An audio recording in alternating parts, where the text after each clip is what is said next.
The Australian Ghost Whisperer with Katerina Legato and James Jennings. Hi everyone, welcome back to another episode of the Australian Ghost Whisperer. And today we have a special guest and her name is Mary. And Mary, hello and welcome. Hello, hi everyone, it's lovely to meet you all. And thank you for being here, Mary. To fill in the audience, would you like to tell everybody about how you and I came to meet? So a couple of years ago, I met Katerina through a friend who gave me her number because at the time I was dating someone who she felt had a demonic possession. So I reached out to Katerina to organise an exorcism with her, and I met her through, he came for the exorcism, and from there we sort of, connected exactly. So I went back to her after his exorcism and I went for a clearing myself.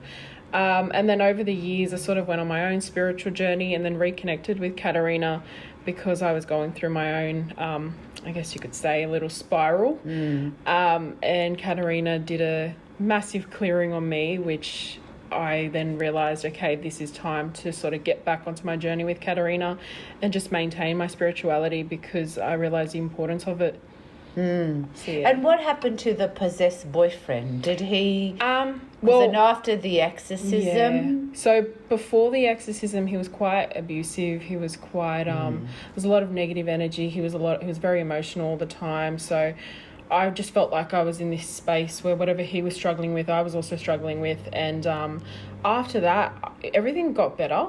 So because you were taking on all that energy, that dark, because you being so sensitive and being an empath, you were absorbing all that negativity 100%. From the demon. Yeah. So how did he actually go after the exorcism? Did he was a lot better. Yeah. So I think as well, like he's now turned to God. So he's become a lot. He went from, practicing black magic to, just going against everything that's in the power of God. And he's now just completely converted back to Christianity. So he's changed as a person for the better, which is great to see. We've gone our separate paths, but he's changed and I'm happy for him in that respect because he didn't know what God was before and now he's just, living in the light of it, which is great. Because I felt with him that he was just living from a space of darkness so most of his life. Yeah, most of his life. And I don't feel he'd ever really felt the presence of God. Exactly. Until he was released from that demonic entity that he'd taken on. And that was only because he felt so disconnected from God. Exactly. That he took that on. I think you don't really know what love is until you connect yourself with God. Yes. And I'm a firm believer in that. So once you're in the light of God, you know how to love others, how to love yourself, and everything changes in your life for the better. That's right. Yeah. Do you think that you met him for that purpose, to bring him to that healing? Yeah. You know what? I think most of my life I've met people along the way, even in my work, like what I do for work, it's always bringing people and trying to heal them in a way. So meeting people for healing. And I think this was just one of those experiences where, meeting them in a and even just helping people work on what, they feel like if they've got that self-doubt, whatever it might be. I mean, I've always just been the kind of person where I feel like my calling is just to be a healer. It is. And not even just like spiritually heal them, even just emotionally, whatever it might be. Just holding the space for them. I feel with you that you bring, like you're so connected to the angelic realms. Yeah. Like I see the angels around you and I feel that wherever you go, your angels are with you and so you're bringing them into people's spaces. Yeah. So it's not surprising that you met this really demonic possessed guy who was in desperate need, obviously somewhere at the core of his being. He wanted to find God. Exactly. Yeah, exactly. I think and I've started to learn that as well. Like I always think, if I'm so spiritual and I'm always protected, why am I always meeting people that are the complete opposite? And I had to understand that I guess that's because part of their soul wants that help, so it looks for the help, and maybe that's why I start to cross paths with them, just to be that sort of, I guess, that hope for them, maybe just redirect them to the people I know, whether it's you or, maybe do this instead and that'll help them. So just finding a solution for that and reconnecting them with God. That's right. Well, you are an angelic soul yourself. You're not a human soul. Yeah. Which is why your journey has been so difficult and why you are always drawn to these people who need help. Yeah. Because your purpose for being here is to be of service. Yeah. To humanity and to the planet Earth and to all living creatures and beings that are on this earth. So you will always find yourself being drawn to people who are in a state of darkness, but no matter how much a person's in a state of darkness, as you know, this soul is often calling out for help to be rescued or saved. Because when somebody, like for example, your boyfriend was in that state of darkness, he didn't physically know that he wanted to find God. Yeah. His soul is what obviously screamed out to you, take me somewhere where I can be healed. Definitely. And did you continue like seeing him after the exorcism? Yeah. So it was a lot better after that. We just grew apart. I think it was maybe about 2 years after that. But, you know, even like in today's meditation, I was thinking, I was getting a lot of the messages, you know, from the angelic realm, and it was reiterating this love is the love you have to give back to this world to heal the world. So now that you've said that, it's sort of just, I guess it's in line and it synchronizes with the messages I was getting. But yeah, so everything I guess at the moment has been, and I feel like even just myself, I feel so uplifted that now I'm just confident to go out into this world and do more. More of what your purpose is, and you will. Yeah. What do you feel is the future for humanity? What do your angels say to you? I feel like this world needs more love, especially at this time. I think for the future, if we can combine enough people and give that love back, and even just, I think love, there has to be a level of understanding. So understanding why people do certain things and trying to show them, you know, I know you've been through this, but if I can show you love, this is how, you know, showing people how to be through what your actions are. Helping them to feel the love. Exactly. Yeah. So if they feel the love, they're able to understand what it is, and then I guess give it in that way. So then be love. So I think that's the message that I get for the world. Yeah, absolutely. And I feel like people need to heal from their traumas 100%. in order to feel love, because at the core of everybody's being, they are pure love. They have the spark of divinity, which is pure love within their hearts. But they're so damaged and hurt through, you know, childhood experience, that they feel disconnected from love. They feel disconnected from God. It becomes worthlessness. So no longer love, I feel this. Worthlessness. And then that's where, and I've actually just spoke to one of the girls in the meditation today, and I said a pattern that I see in my work is the minute someone starts questioning God and why God has done something bad to them, whether they've lost a loved one or whether they've been through a challenging experience, they start to question God, and then like right after that comes depression. So the first sign of depression, anxiety, whatever mental health issue it is, it's always the questioning of religion, or not even just spirituality or God's presence. So it's questioning, is love there?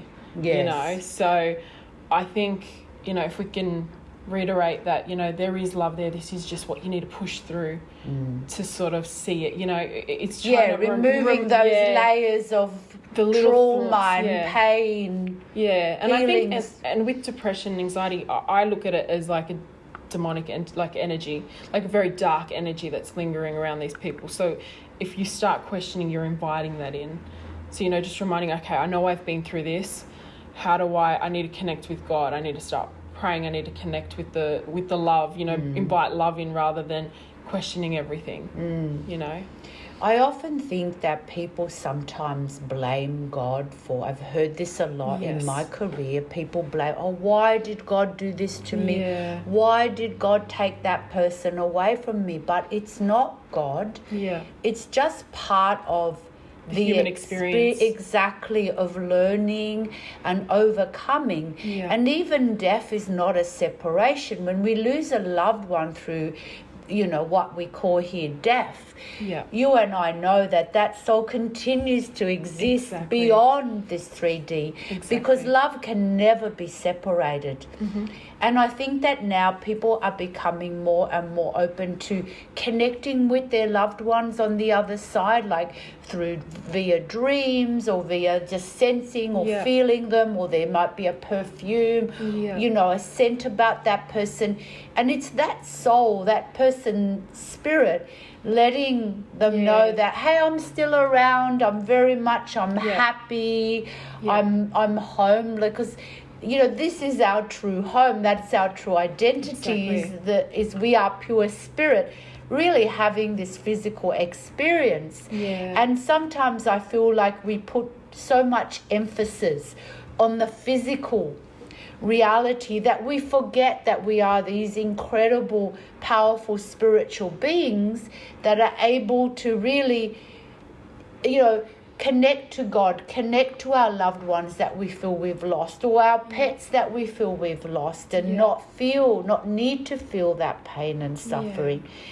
And even just that love that you want to give someone that's no longer here, how can you put that love into a passion that serves, I guess, their memory on earth? Doing work that, I guess, taking a lesson in everything. Like, this is how I'd look at it. If I lost someone that taught me something very valuable in my life, that's something that I could then put all my energy into, maybe starting a foundation in memory of them. How beautiful. Doing or working in a field that would have support other people that went through what they went through, So taking things like that, and that's how you give them back to the world, even though that person's no longer here, and you're also serving the memory of them, So I think that's even a good idea. And people, and it is a very transient planet. Well, none of us are here forever, so we pass through, and I think it's all about the legacy we leave behind, whether you're an angelic being or you are a human being, or there's even people here from other planets, other dimensions, higher realities that are here to help. We're all here to help each other to grow and reach that level of oneness and unity with each other and with the earth and all living creatures and beings. So therefore, it's the legacy that we leave behind that counts, that we leave a piece of love behind us, and that love continues to expand and grow. Whereas if we're leaving, you get the people that's here to take and just leaving the darkness behind, then that darkness also continues to grow. And it feeds these demonic creatures. Brings more in, You've seen a lot of demonic creatures in your time, haven't you? Yes, I definitely have. I've actually got an artwork up in my office that says, "What you do in this world echoes in eternity." Yeah, brilliant. And I think it's just a reminder for everyone that what you do and how you serve this world is going to carry through, even after you're no longer on this earth. That's right. And it's your soul calling. Just listen to your soul calling and be of love and service. Recognize that everybody leaves a footprint behind. Exactly. And I feel that this is what this awakening that's going on at the moment. More and more people want to heal. More and more people are stepping perhaps away from religion and stepping more into discovering themselves as spiritual beings and wanting to connect. And their gifts as well. I think a lot of people don't realize that they also have a gift. Everyone has a gift, but it's coming to the realization that, I've actually got it as well. How do I unlock this? How do I, develop That's right. And you've helped me along the way with that, especially like from where I was when I first met you, thinking, I'm going to someone that I didn't realize I can also unlock that, and be that sort of support for myself when you're not there to help me and guide me through it. I can be that person, So it's been a good journey. It's been a great, I've learnt so much along the way. But I feel with you that the darker realms are always trying to stop your light from shining, because you were an angelic being and you've come here in a human form to help humanity. So of course the dark realms are always trying to stop people like you from spreading their gifts of light, because there's a battle on this earth, of light, duality, the light, the darkness, the good, the bad. And so both forces want to ultimately, reign and on this earth, and we want the light to reign and unity to become the reality. So when they see people like us coming down on this earth, they sidekick us into, you know, all the shit, all the shittiest situations, even bad families, yes, or that are not going to nurture and respect our gifts, or, you know, kind of almost toxic environments, toxic, to stop exactly, you from growing. Bad relationships. We're going to be hurt and beaten up, so that we never shine. But now I think that what I did for you was help you to recognize the truth of who you are, that you are this beautiful angelic being, and you've come here to be of service, and you've just really stepped into it now. And you're really doing a great deal of wonderful work with helping people, and you're just really stepping into your own power. Thank you, Katerina. No, but it's true, you are. But you really are. And I feel like, you know, I think that boyfriend that was possessed by the demon, I think that was your awakening too. Just like it was his awakening where you brought him to the healing and then he found God. But it was your awakening also, because you realized who you were and why you attracted him. Yeah. It was it's a very, I guess the spiritual journey's been a long one, but it's an awakening one. Yeah. Oh, we never Everything stop happens for a learning. reason. No. You can never know enough. No, exactly. Yeah. And how do you see yourself in the future? Like, do you feel like you want to work more hands-on with people in the future? Definitely. I think these last few weeks have been challenging, especially because I feel like once I get to a point in my life where I need to level up, I start to see the challenges come through, where it tries to push me out of my environment just to be, you know, it's telling me, okay, now you need God's telling me, you know, you need to now do more. So get out of this work, do more in this world. And I'm seeing that especially, even over the last few days. So I think in the next few years, I do plan to do more hands-on work. It's definitely been on my mind for a while, but I think now I'm developed myself spiritually enough to get there and start it as soon as I can, I guess. Yeah, I feel you will too, step more into. There is a lot of setbacks. I think family is one of the biggest ones. It's hard. Do your family find it difficult to understand your gifts? Do you feel? I think they believe them, because, you know, sometimes I'll go to sleep and I'll have a dream, which is a big sign. And then I wake up in the morning, I'm like, okay, this is the message. And I'll go to someone like my sister or my mum and say, you know, I just had a dream of this and that. And it doesn't surprise my family anymore, because I've seen a pattern of it. Like, my grandfather dreams and it's always a sign, and mum has dreams of things before they happen. So on mum's side, it's very prevalent where we sort of, I guess you have this psychic ability of dreaming. So they do believe in it when I have a message through a dream. But if there's something that, like, for example, that isn't consistent with, I guess, going to church and, you know, practicing it that way, they might they're a bit hesitant with the idea of it. And, you know, prayer through meditation, you know, meditation to a certain extent where it's just got, you know, so there is a lot of limitations, but at the same time, I think they're slowly starting to understand.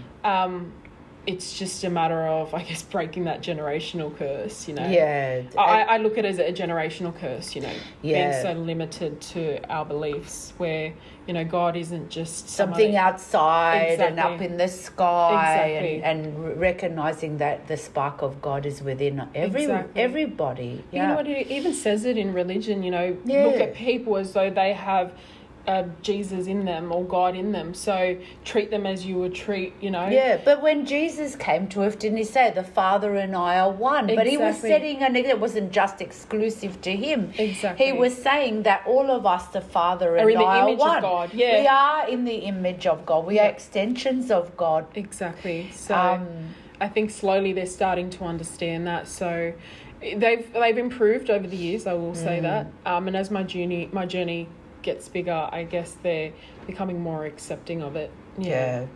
But it's just, and I'm trying to teach them as well, you know, you guys have to change for yourselves, not just for to be accepting of me, also for yourselves, because you guys will benefit from it. So it's been great.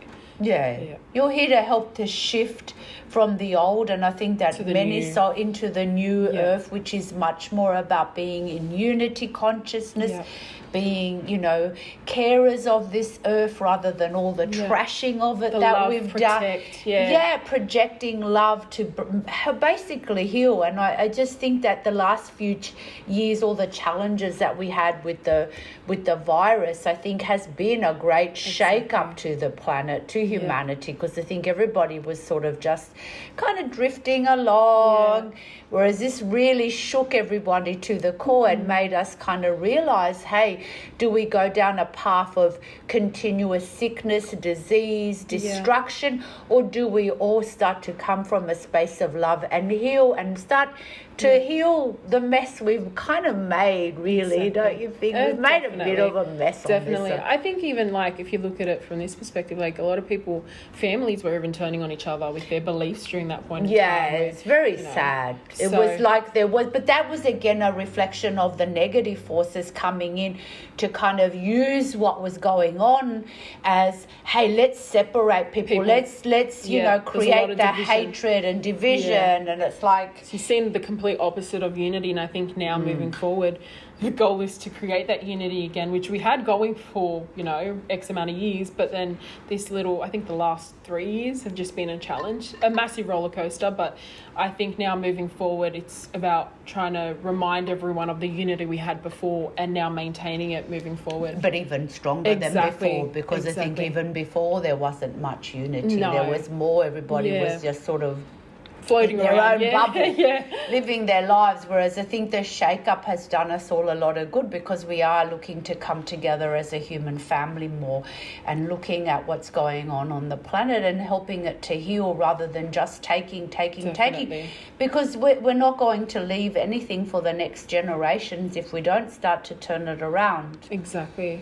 Our kids, you know, we've got to start thinking of them. And we have that love for our kids. We've got to think that our future kids, we've got to have that same love. And if we're going to have that love, you know, we're able to make a difference. And bringing children into the world and teaching them that they are divine beings rather than making them feel like, you know, they're not loved. I think, you know, and it's really sad. And I know that part of your work, you work with children. Do you feel it's an issue with children being so much more now on, like, laptops and all these I think games definitely. And, it's taking them away from human connection. It's disconnected everyone from, I guess, even the social connections changed. Like, because of this is like a distraction being on games. There's the influence that's involved as well, but even just the social connecting, like the connection that kids no longer have. And even like the lockdowns played a part in that. So I'm seeing a lot of kids come in with the rates of depression, anxiety, or like the cases that I'm getting that are coming in is a lot more than what I would have got before this whole virus happened. So I am seeing a massive difference, even in the social, like the way people socialize. So I'm working on kids that, you know, need help with social skills, and it's like, oh, that wasn't a problem before, you know. So now, and it would only be a problem if you had like a diagnosis of autism or something like that. But now it's just, you know, your average kids that are struggling with socializing. And I think social connections is one of the most important things to have in life, you know. Human connection. Exactly. So let's try and limit the connection they have to their friends. I think they're used a lot as like babysitting for kids. Kids are like, you know, parents are like, and I know that parents are busy and working really hard, and it's so easy to put them in front of a game, a computer, and kind of get on with dinner or just have a little bit of time to decompress from a day's work. But so I feel, Mary, that children are also losing that human connection. Definitely. Because of these devices. I think, and not even if we're going to look at it from a different perspective, there's a human connection, but there's also, you're teaching a child to develop these addiction, like attachments to things. So, you know, this personality as a kid is addicted to a phone, and then you've got 20 years down the line, they might be addicted to either drugs or alcohol to sort of distract them from the issues. And, you know, we're training their brains to think, okay, the phone's a distraction. It helps, you know, in a moment where you sort of can't settle them. And then now they've developed that addictive personality. So then 20 years down the line, they're doing it in other ways. You know, so it's not, I wouldn't look at it as something good. I would look at it as something bad, you know, with limitations. Okay, fair enough. But I think there has to be that self-control that you're also teaching your child rather than encouraging it. I see a lot of parents that, and please, this is not a put down to them, but, you know, pulling out the phone, and they're only like a couple of years old, and they're watching little characters and stuff, and it worries me because, it's exactly right. That then will develop into an addiction to the phone, then addiction, like you said, to something else and something else, rather than going within. What would you say would be a good way to, you know, keep a child occupied, yes, please, rather than pull out a phone with cartoons or games? Well, I mean, we could have go traditional. Like when I was growing up, it was throw them a toy or let them go outside and run around in the backyard, you know, connecting them to things that are physical rather than things that are on a screen that you can't really see, that's not then. And even just having them look at a screen, you can't really control what they're seeing. No. You know, there's so many like things online that you just don't, and even a YouTube video, you finish one YouTube video and another one plays, so you don't actually, you're not monitoring what they're viewing. No. So I think like going back to our traditional ways. You know, I know we're trying to move forward into different ways these the 20th century. Exactly, but I think we need to go back to being traditional. I mean, I remember my mum's biggest fear was us getting dirty in the backyard. And if I could have it my way now, I'd love to roll over in the mud again, you know. But they were my best memories as a kid. And it's not just, you know, that memory of me being in the back. Also, I had my sister with me, or I had my cousins, and developing on that. Like they were more catch-ups. Exactly, and having that connection. That's why they were the best memories, because I had that connection, that laugh, that love. You know, so we're reminding that that's still around us. You know, so even just encouraging your kids to get in the backyard, or give them a toy to play with, and just games. Like exactly. I remember Monopoly and all those games. Even like crayons, and you know, if art therapy, you know, teaching a kid art therapy, you know, maybe after, you know, if they're playing up and you need to get dinner ready, rather than, you know, a game, like get them a whole bunch of paints or crayons, and get them painting, drawing, and because when they're in their creative energy, they're also connecting to the divine love force. You know, kids are more sensitive to that as well. So you'll see that, you know, whatever they're painting, it's whatever they're... A reflection of what they're feeling. Exactly. Yeah, and then maybe they can talk about that. Exactly. It doesn't always have to be a phone. Yeah. It's quite sad. Yeah. I think it's really good, especially with the art. I think that's a very good idea. I think the art's a wonderful way to keep kids entertained. So many options, so many different ways. There is, and I think you're right. I think about how you were raised. You know, I think if parents think, you know, even how I was raised, I didn't know what a phone was. Like we had the old-fashioned telephones, but I remember, like, you know, we would have, like you said, a toy, or we would draw or paint. And I remember even as I got older, I loved books, you know. I was always reading those little golden books and reading little stories. And it developed along the way as well, not just spiritually, but it also develops you intellectually. That's so you benefit from it in so many different ways. Even just like being more observant, like kids will be more observant because they're, I guess, analysing what's happening around them rather than just being so disconnected from everything. Like you even see people cross the road, adults, not even kids, and they don't know what's going on around them. Like you could almost they're walking and they bump into you because they're looking at their phones. I know. And I remember like even playing I Spy with my little eye, you know, with kids when we were younger, and just, you know, picking something, and it was really kept our minds alert. And I think kids today, they missing out. They are quite dissociated with you know themselves. What? Looking at it from a psychological perspective, all these things we're mentioning, they're grounding exercises, they're mindfulness exercises. That's right. Bringing them back.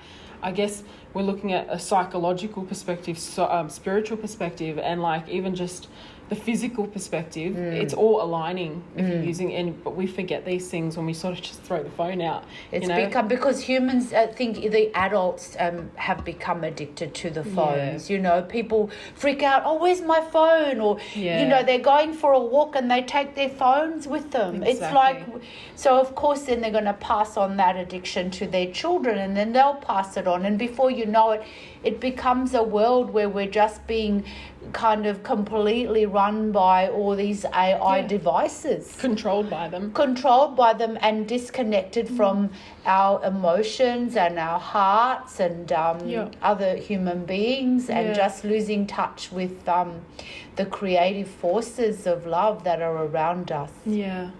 I see so many adults try and find a way to express their emotions by looking for a quote on, say, Instagram or TikTok video that relates to them, rather than sitting with the emotion and trying to feel what it actually is. You know, if you're looking for something to resonate with, you actually have to go within yourself. Yes. You know, you can't look for someone else's experience and then say, okay, that's what it is. Maybe I'll just post it up, you know, and maybe I'll feel better.